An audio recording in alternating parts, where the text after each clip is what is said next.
Welcome to Sundays with Sandy, a new segment on Last First Date Radio where we believe it is never too late to go on your last first date.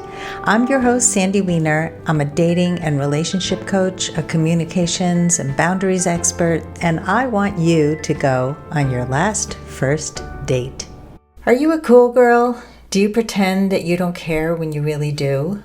Do you act like you're okay with the way you're spoken to or treated when you're really hurting inside? If you answered yes to any of these questions, you're really not alone. I'm going to explore the dangers of being the cool girl in dating and what you can do instead. What is a cool girl? Let's first talk about that. And this term became popular in 2014 in the movie Gone Girl. And I'm going to read you an excerpt from the movie that defines what cool girl was in the movie. It's a pretty crazy movie if you've seen it. And here's the quote. Men always say that as the defining compliment, don't they? She's a cool girl. Being the cool girl means I'm a hot, brilliant, funny woman who adores football, poker, dirty jokes, and burping, who plays video games, drinks cheap beer, loves threesomes and anal sex, and jams hot dogs and hamburgers into her mouth like she's hosting the world's biggest culinary gangbang while somehow maintaining a size 2, because cool girls are above all hot and understanding. Cool girls never get angry. They only smile in a chagrin-loving manner and let their men do whatever they want. That language is not something I would use, but I just want to talk about the essence of what she said in the movie, and that is that cool girls act cool even when they're not. They suppress their needs. They abandon themselves because they don't want to come across as needy or too much. Can you relate to that? I certainly can. I was a cool girl for so long. I tried to be one of the guys. And I remember when I was a teenager, I used to curse all the time when I was with guys. I just wanted to be the cool girl. So how does the cool girl show up in dating? She might be true to herself at work or when she's with her friends who accept and love her unconditionally. But when she's with the men she's dating, she becomes chill, so she can be accepted by the men. She drops her standards. She lets the man that she's dating set the tone and pace for the relationship.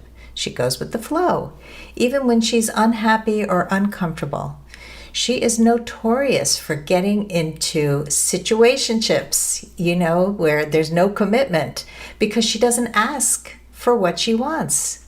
She's like a boat being steered by the captain, but she has no control of the direction or the destination, and that sucks. That is disempowerment, and that is not okay.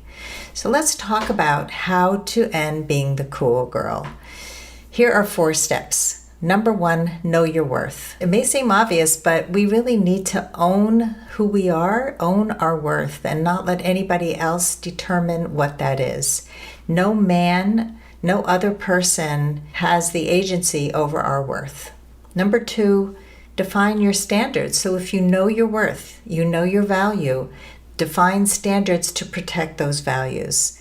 What is important to you? If you need to slow down the pace of a relationship because you know if you sleep with a man too early, it doesn't work out for you, there's a way to express that without being mean or harsh. Boundaries are where it's at. And as you probably know, I teach courses on boundaries with Teresa Byrne. I live, breathe, and eat boundaries because they're so important. Number 3, speak up and ask for what you want.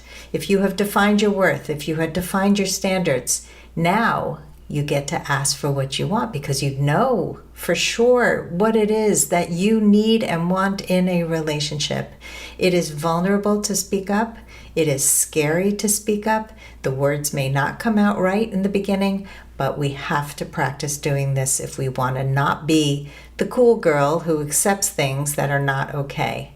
And number 4, develop a thicker skin so you don't take rejection so personally.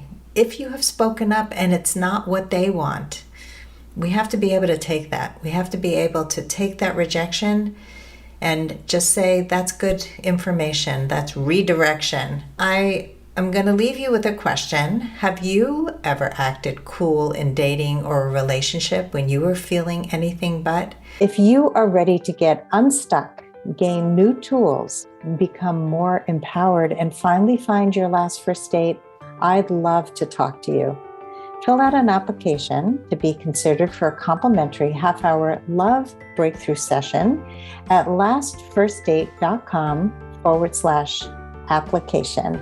That's lastfirstdate.com/application. I look forward to talking to you soon.